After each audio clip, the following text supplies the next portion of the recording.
Initial public offer जिसको IPO बोलते हैं। ये इतना इंपॉर्टेंट कंसेप्ट है, 11th 12th का बुक ले लो, शायद तुमको ये कंसेप्ट याद रहेगा, क्योंकि तुम शेयर्स के लिए अप्लाई भी करोगे। जब एक कंपनी पहली बार पब्लिक को कांटेक्ट करती है for the issue of shares, उसको आईपीओ बोलते हैं। कुछ महीने पहले किसका किसका आया था? पेटीएम सुना होगा, जोमैटो सुना होगा, सबसे फेमस कौन सा? एलआईसी। अभी तो पतंजलि का न्यूज आ रहा है, पतंजलि भी आईपीओ लाएगा। स्विगी का न्यूज आ रहा है, ये सारे आईपीओ लाने वाले हैं।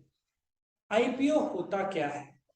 जोमैटो अब तक एक प्रकार से तुम एज्यूम करो प्राइवेट लिमिटेड कंपनी था, उनको एक्सपांशन करना था और पैसों की जरूरत थी। तो उन्होंने क्या किया? शेयर्स बाजार में लाया, पब्लिक से पैसा मिला, वो पैसा रखा, ऊपर का पैसा लौटा दिया। 1 करोड़ शेयर्स चाहिए, 8 करोड़ का पैसा आया, तो 7 करोड़ का शेयर वापिस कर दिया जाएगा। उसके बाद शेयर बाजार में खरीदी बिक्री हुई। दो प्रकार के मार्केट होते हैं, प्राइमरी मार्केट और सेकेंडरी मार्केट। तुम्हारा secondary market is the capital market, share market. तो आईपीओ कौन से मार्केट में इश्यू होता है? Primary market. बोलते ना, फर्स्ट हैंड एक नया गाड़ी खरीदो, that's a primary market. Issue किया हुआ शेयर बाद में खरीदी बिक्री शुरू हुआ हो, second hand market is a secondary market which is a stock exchange. So stock exchange is a secondary market. तो आई होप आईपीओ के बारे में ये देख के तुमको और क्लैरिटी आएगा। जोमैटो का मैं डिटेल बता रहा हूं। उनका आईपीओ 3 दिन के लिए था। ये उनका ओपनिंग डेट जुलाई 14 को और खत्म जुलाई 16 को। तुम ऑनलाइन भी अप्लाई कर सकते थे, कर सकते हो। मेरे टाइम में एक प्रोस्पेक्टस, तुमको एक फॉर्म भरना पड़ता था। मेरे टाइम में कंपनी फ्री ऑफ चार्ज वो प्रोस्पेक्टस बांटती थी। न्यूज़पेपर आता है ना, वैसे टाइप का आता है। या कुछ लोग, जैसे मैगजीन आती है ऑफ 100 120 200 पेजेस, वो बुकलेट फॉर्म में देते थे, वो फ्री ऑफ चार्ज मिलता था। और जैसे न्यूज़पेपर अराउंड 8 to 16 पेजेस का न्यूज़पेपर आता था। आजकल तो वो फॉर्म आता था, वो फॉर्म तुम भरते थे, चेक साथ में इनक्लोज करके, जो भी ब्रोकर, तुम डायरेक्टली जोमेटो को नहीं दिए होते, तुम कोटक, मोतीलाल ओसवाल, जीरोधा, ये सब जगह सबमिट करोगे, शेर खान। लेकिन आज के तारीख में आईपीओ में अप्लाई करना बहुत ज्यादा इजी हो गया। तुम्हारा एक डीमैट अकाउंट चाहिए, एक ट्रेडिंग अकाउंट चाहिए। तुमको पता भी होगा, शेर खान, मोतीलाल ओसवाल, कोटक, जीरोधा, अपस्टॉक्स शायद एक है, ठीक है, और कोई जानता है कोई? एंजल ब्रोकिंग, सुना है किसी ने एंजल ब्रोकिंग? ये सब है।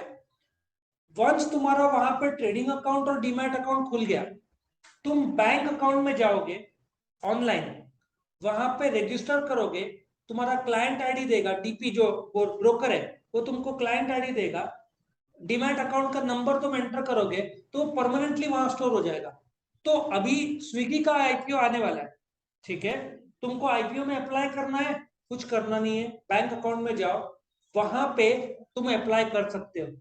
I think state bank of India में ई फाइलिंग ऐसे कुछ तो है, वहां जाओगे, लॉट रहता है, मैंने बुक बिल्डिंग में ऑलरेडी बताया तुमको कितना लॉट, और प्राइस बैंड तुम तय करोगे। जोमेटो का प्राइस बैंड क्या है? 72 to 76। तुम वहां पे लिखोगे 72 या 76। तुमने 72 लिखा तो वहां कितना कीमत देना है वो आएगा, 76 लिखा तो वो कीमत आएगा। और जैसे तुम क्लिक करोगे, तुमको एक ओटीपी आएगा, आई थिंक 6 to 8 डिजिट का ओटीपी आता है, वो फीड कर दोगे तो ऑटोमेटिक तुम्हारा अप्लाई हो जाएगा। और आज के तारीख में तुम मोबाइल के जरिए भी अप्लाई कर सकते हो।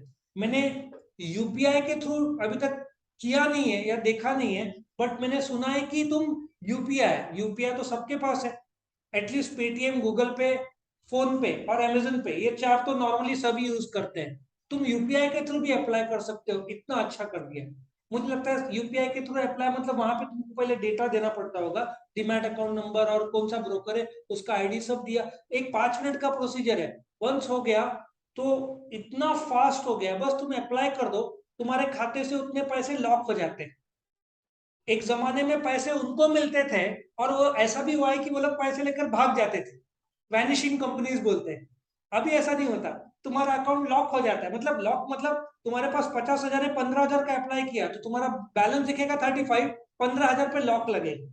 जैसे शेयर मिल गए, ये 15,000 तुम्हारे खाते से चले जाएंगे, मतलब उसको पूरा पैसा मिलेगा ही नहीं, कहाँ भागेगा। समझ में आ रहा है, उसको पैसा ही नहीं मिलना है। फिर जैसे ही 7वें 8वें दिन तुमको अनाउंस होता है कि डीमैट मिल रहा है, तो तुम्हारे खाते से कंपनी को पैसे चले जाएंगे जो ऑलरेडी लॉक कर दिया है बैंक। लेकिन एक प्रॉब्लम है, आई थिंक तुम लॉक आसानी से तोड़ नहीं सकते, शायद कैंसिल कर सकते हैं आईपीओ, लेकिन वंस तुम्हारा अप्लाई हो गया तो वो एप्लीकेशन में चला जाता है। थर्ड डे 14, 15, 16 के 2 बजे के बाद तुम अप्लाई नहीं कर पाओगे, नॉर्मली 2 बजे क्लोज हो जाता है। और तुमको आईपीओ में अप्लाई कैसे करना है, मैंने बताया था कैसे, मेरे कुछ पहचान वालों के हाथ जल गए पेटीएम और एलआईसी में। बेस्ट है ये, आजकल मेजोरिटी 99.99% आईपीओ बुक बिल्डिंग में आता है, उसमें प्राइस बैंड लोअर और हायर का रहता है। तो पहले दिन के शाम को तुम कोई भी चैनल देख लो, जी बिजनेस, सीएनबीसी आवाज, ईटीवी नाउ, सीएनबीसी में भी एक आवाज है और एक नॉर्मल सीएनबीसी है उधर, या एनएससी बीएससी के वेबसाइट या मनी कंट्रोल, जो भी बहुत सारे ऐसे ऐप्स है, वहां पे आ जाता है कि 1 करोड़ इश्यू किया था, कितना टाइम सब्सक्राइब हुआ है। दो कुछ कुछ तो 250 गुना सब्सक्राइब ऐसे भी हुए, 150, 200, 250 गुना।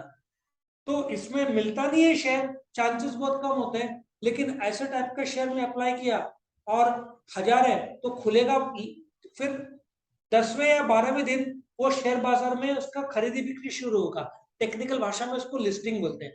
मतलब मैं जोमेटो, मैंने तुमसे पैसा लिया, तुमको शेयर दिए, और आज तारीख है 25, ठीक 4 या 5 अगस्त को, 25 जुलाई, 5 अगस्त को, यदि मंडे तो ऐसा कुछ जरूरी नहीं, 5 अगस्त को, पहले से बोल देते 5 अगस्त को खरीदी बिक्री शुरू होगा, तो 5 अगस्त को तुम्हारा जोमेटो एनएससी और बीएससी में उसका खरीदी बिक्री शुरू हो जाता है। तो 1000 का शेयर 10 दिन में 2000 होने का चांसेस होता है, यदि 150-200 गुना सब्सक्राइब हुआ, ज्यादा नहीं तो 1200-1300 भी हो जाएगा यदि 15-20 गुना सब्सक्राइब हुआ। इसलिए अप्लाई सेकेंड डे शाम को कर सकते हो, या थर्ड डे मॉर्निंग तो न्यूज आ जाता है कि 10 टाइम्स 15 टाइम्स, सिर्फ 2 टाइम सब्सक्राइब हुआ तो फिर थोड़ा 1000 का हो सकता है 1050, 1100 या 900 में खुले शेयर बाजार में। तो इस प्रकार से देखा जाता है। तो आई होप तुमको समझ में आ रहा है आईपीओ क्या है।